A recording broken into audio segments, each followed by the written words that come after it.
Hello everyone, I'm Christina McCauley and welcome to the first episode of Slices. We're keeping you connected with the great things happening in your neighborhoods. Slices of life right where you live. So let's get started.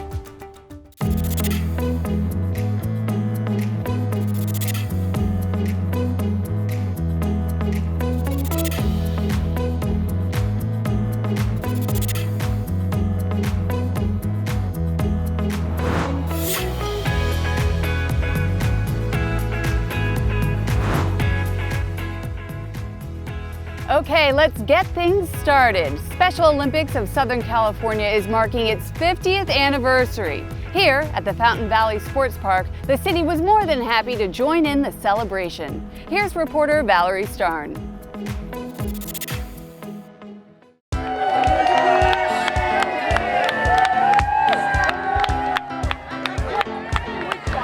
Special Olympics of Southern California is celebrating their 50th anniversary with a parade of athletes here on the lawn of the Fountain Valley Sports Park. 50 years ago this week, there was the first Special Olympics event here in Fountain Valley. Celebrity Ed Arnold is the host of today's festivities. He was one of the organization's founding board members 51 years ago. I went to a meeting, found out about the program because I really didn't know anything about it, and I was hooked. And to see the changes that have taken place in these 50 plus years is just absolutely unbelievable. Many today are meeting up with friends they haven't seen since Fountain Valley served as a host city for the Special Olympics World Games in 2015. It's about helping people that are on the margins of our society that are different than most of us to help them feel like they belong. We do this by promoting their inclusion and acceptance through sports. It's helped me gain confidence, and it's helped me be athletic, because I used to do track and field, and I used to run and walk. I'm really pretty athletic. Over the years, I've competed in gymnastics, basketball, soccer, softball, track and field, field hockey, and now bocce. As a global messenger, Rachel loves sharing her story. And she's no stranger to the spotlight. She's one of the stars of the Emmy Award-winning series Born This Way, which follows the lives of 7 young adults with Down syndrome. Also taking part in today's celebration is 2019 Athlete of the Year, Greg Kozlowski. As an athlete and everything, you have people that will say, oh, I beat you. We all congratulate each other as their sport. If a person wins in my sport when I'm playing against them, congratulations, well done. It's like a family.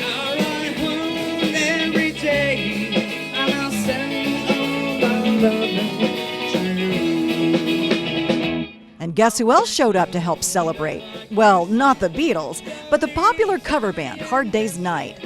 The show is part of the city's ongoing Concerts in the Park series. Well, we have a saying in community services and parks and recreation that parks make life better, and collaborating with Special Olympics is not a better organization that exemplifies exactly that. If you'd like to learn more about Special Olympics of Southern California, visit their website at sosc.org. For Slices, this is Valerie Starn reporting. Up next, Alyssa's story. She spent most of her young life doing the things every little girl enjoys. Her smile can light up a room, so most people would never know she's battling an extremely rare life-threatening disease. Here's reporter Jacqueline Twigg. In Fountain Valley, newly turned 9-year-old Alyssa acts like many 9-year-olds, loves playing and loves life. There are 2 things. 1, play with my brother. 2, go to the pool. And we get along super well. We made a movie together. I love him. We do get to hang out a lot, but sometimes I have to go to doctor's appointments, which I don't really get to hang out with him that much at that time. Alyssa, by the looks of it, seems healthy and vibrant. However, this brave little girl is fighting a very rare kidney disease. She's already undergone multiple surgeries and now makes weekly trips to Loma Linda for treatment. FSGS is short for focal segmental glomerular sclerosis. So it's just a fancy way of saying that the kidney unit's filters are being scarred. Alyssa has had FSGS for 3 years. Her kidney function has declined, but she's doing lipidpheresis, which is kind of like dialysis, but it just removes the lipids from the blood instead of filtering it, and it takes not as long. And so far, that's keeping her stable. Alyssa is only one of 2 patients using this machine at the hospital. This is still a very unknown disease, and as Alyssa's mom, she is also her advocate. All the medicines that are brought forth to me at her doctor's appointments, I usually research them before I make a decision whether or not I want them in my daughter's body. And of course, I talk to my husband about it. And they're not easy decisions because none of the medicines are actually for treating FSGS. They're usually treating cancers, they're treating lupus, they're treating, one of the medicines that she tried was for rheumatoid arthritis. Alyssa even did an infusion with a cancer medication. At one point she had a catheter, but now she has a port, so she's more mobile and active. Like that people are right now researching, trying to find a cure and stuff. So that what reassures me because I know she's still cared for, she's safe. Though the cause is not known. They're leaning towards thinking that it's a genetic thing, but again, because genetics is still so young in research, there's more study that needs to be done. But it can come on at any age. It can come on when you're born, like a month after, or at her age when she was at 4. It can happen when you're 72. I met a man who got it when he was 70. The one resource Madeline Kara-Thanas has found as a support has been NephCure, a nonprofit organization that researches this disease. So I go to a lot of conferences. I actually have advocated on Capitol Hill. I did that about 2 years ago. I'm their advocacy lead for Southern California. The goal was to make sure that they advocate, because some of the bills that are at Capitol Hill, you have to go every year to make sure that FSGS stays as one of the types of diseases to be researched for. Like the one major one is NIH, which is a major medical research bill, but you have to advocate every year to keep diseases on there or they'll get bumped off. And then it's so hard to get it back on the list. Doctors tell the family unless a cure is found, multiple kidney transplants are in Alyssa's future. Madeline's goal is to bring awareness and connect with other families in the area who might be going through a similar situation. She encourages them to reach out to her on Facebook. For Slices, I'm Jacqueline Twegg. Okay, now it's time for lights and sirens, even the SWAT team. But there's nothing to be alarmed about. It's the annual excitement of Westminster Safety Day.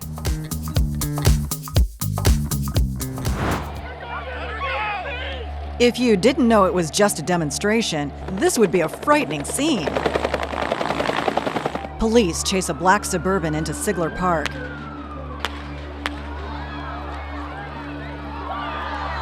Paco the police canine goes into action, and the SWAT team prepares to rescue a kidnapping victim.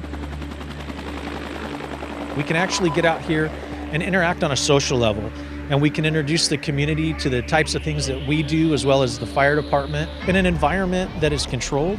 And it's also a time to ask questions and answer questions and maybe dispel some myths that people might think about the police department or the fire department, or even what the city in general does for public safety. When more backup is needed, the helicopter arrives to save the day. But it's not over yet. The SWAT team uses flashbangs and smoke to flush out the bad guy. This is the annual Westminster Safety Day. After the show, kids rush onto the field to meet the officers and have their pictures taken. Today is a chance to build relationships. It breaks down that barrier of them being afraid of the police, of what they might see on TV, or what they might hear from family or friends that have had not so positive experiences with the police department. It gives them a chance to come and talk to us to see that we are friendly people. We're not just here in uniform, out arresting people, that we are actually engaging in the community. You're not going to jail. We've been coming to Westminster at this safety day for the past 2 years and absolutely love it because it's just an amazing educational experience for children and even for the adults, so that we see what the firefighters and police and basically our government is doing for the city and for the people. I think that this event is a great opportunity for the residents who live in Westminster understand that we really care for safety of everyone who live in the city. That's why we want to bring everyone together. We love bringing the families together and our children in our community to learn about safety. Especially in the summer, they have plenty of spare time and things to do. And what better time to brush up on your safety skills and learn about the different agencies involved in our community. Several years ago, Councilmember Contreras launched Project Safe Parks, including these emergency call boxes. My son, who was born actually 4 months premature at UCI Hospital, we spent a lot of time there. And so going back and forth through the parking lot, we see these call boxes. And my wife and I always felt so safe. It was always late at night. And I thought, you know what, why can't we bring that sense of security to Westminster and install one of these at our local parks, especially one of our busiest parks. The day is also a chance to educate people about fire safety.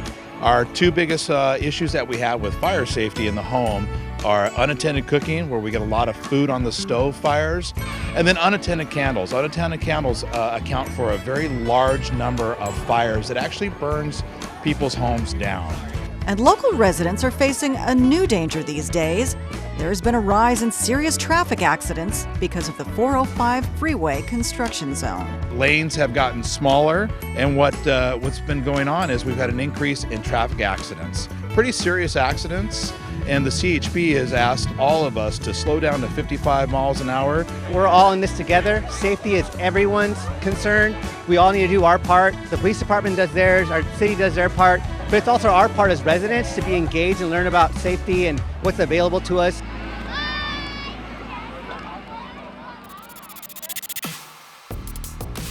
While we're on the subject of safety, the Stanton Community Foundation recently partnered with an in-home child ID kit. It's easy for families to use and it's free of charge. The foundation introduced the kits at this terrific community event, National Night Out.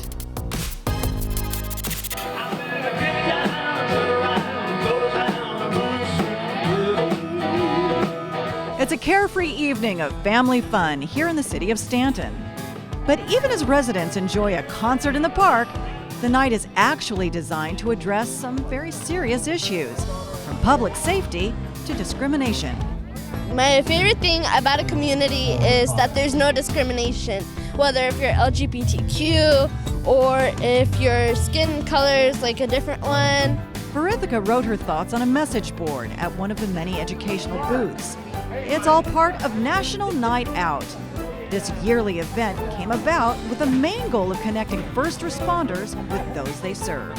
So there was a desire for there to be more of a connect between the community and the police departments and the fire departments that patrol and service different cities and communities. And so National Night Out became that event to where we could bring officers out, deputies out, firefighters, bring out some of the equipment we use, and give the community an opportunity to interact with all of us, ask us questions, just basically learn who we are and what we do and how we service the community. Around the park, displays are set up to allow people to see firsthand the equipment and apparatus that they might otherwise only see in the event of an actual emergency. I would encourage you to go over and get a chance to visit and meet the people that protect you. They want to thank you for the support that you have given them. It's so important that we have law enforcement, the sheriff's department and the fire authority working together and getting to know the residents, because our residents are very diverse. And so the more we can cooperate with the sheriff's department, the more we can ensure that there is safety in our community. Over the years, the event has grown to include the service organizations at the different booths. The Stanton Community Foundation is handing out kits from the National Child Identification Program. It's the only in-home kit to be approved by and partner with the FBI. Here's how it works. Parents are given easy-to-follow instructions to collect fingerprints and DNA samples. Then they keep those results in their own homes. At first they might think, wait a minute, we don't want the kids in the database. Well, no, the parents take these home, they do the fingerprinting themselves. They explain how to do the fingerprinting and then also how to collect a DNA sample. The whole process takes about 5 minutes to complete. The kit provides vital information to locate a missing child, which is hopefully something the family will never need. Just in the case something not good happens, they have information for the police so that it may make it easier to find them. But even as the event tackles some pretty serious subject matter,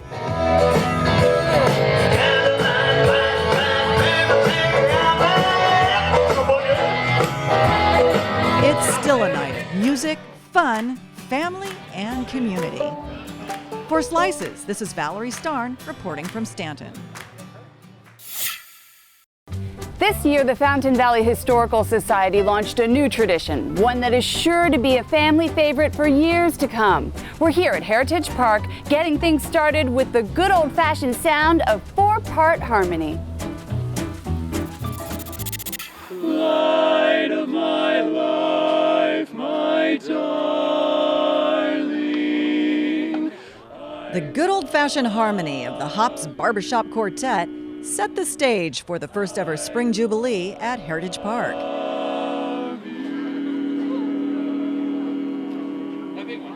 It's a celebration of the Fountain Valley Historical Society's 50th anniversary. Step back in time, take a day off from your internet, and just come enjoy the shade trees and the lemonade. Lots of fun and games, popcorn and chili dogs, artisans showcasing their handmade crafts, plus vendors getting a chance to tout their goods and services. But the small town feel offers a glimpse of how Fountain Valley used to be. It wasn't really Fountain Valley until the city was incorporated in 1957, and that's Fountain Valley comes from the fact that we have all the artesian wells and so much water in the city, hence a fountain. No fountains, but artesian wells. The landmark structures around the park weren't here originally. They were carefully transported and restored so that Heritage Park could be a place to stroll through the city's living history. This park is one of the sweetest locations in Fountain Valley. It's a beautiful place. Our history is here. We've gathered the vintage buildings, and it has that old-fashioned feel. The sign on the old Talbert real estate office shows housing prices back in the day. $25 a month? How times have changed. We have an awful lot of new people to the community who don't know anything about our history. So this is a way for them to experience what Fountain Valley was like when it was first settled, from the late 1800s to the mid 1950s, when you could buy those houses that you see on the wall for peanuts. As we go through the park, you get to see some of their original buildings. And inside we have a lot of artifacts and pictures and all sorts of things that tell the story of Fountain Valley. The most recent addition is the 118-year-old redwood water tank from the Courageous Ranch. Rock Courageous is one of Fountain Valley's founding fathers. Ron is his great-grandson. My mother, Hazel Courageous, it was one of her wishes to save the water tower, or tank house as it's called. It was 118 years old when we moved it, and it's been all put back together better than new, and we're here enjoying it, and it's for everybody to see. It's really important for people to know their roots, and because it's their city, it's also their roots. And it was a farming community, and it's good to know all about the original families because of all our schools. They're all named after these families. The day also features a tree planting ceremony, along with a seedling giveaway. Fountain Valley is part of Tree City, USA, which has been greening up cities and towns since 1976. Trees are important to every person. I mean, we live in an urbanized area. I like to think that it's part of our responsibility to go out there, that everybody has a responsibility to the earth, to give something back. The Spring Jubilee is now Fountain Valley's newest tradition. 2x2, 4x4, they're coming by the score. And you wouldn't know it by their top-notch sound, but the Hops Quartet is also new. These friends all have extensive chorus backgrounds and a shared love of barbershop. Barbershop started in this style. It's all based on being able to sing on the corner, just having fun, making music, and honestly, if there's an audience there, we'll sing to them. We've had a lot of times where we're just out eating together and we decide to sing, and all of a sudden a crowd comes around. And so, we found people enjoy it. Fountain Valley locals are sure to enjoy their spring Jubilee for many years to come. Lazy day, made for a stroll in the lane.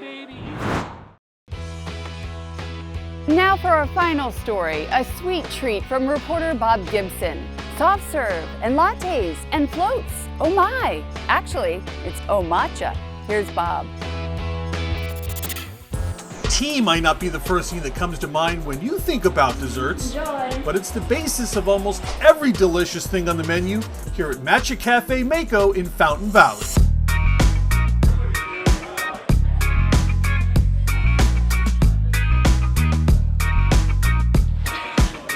Co-owner Tam Vo has tapped into a growing trend towards healthy desserts and drinks, and the ceremonial grade powder is extremely unique. Matcha is basically green tea that are processed into fine powder.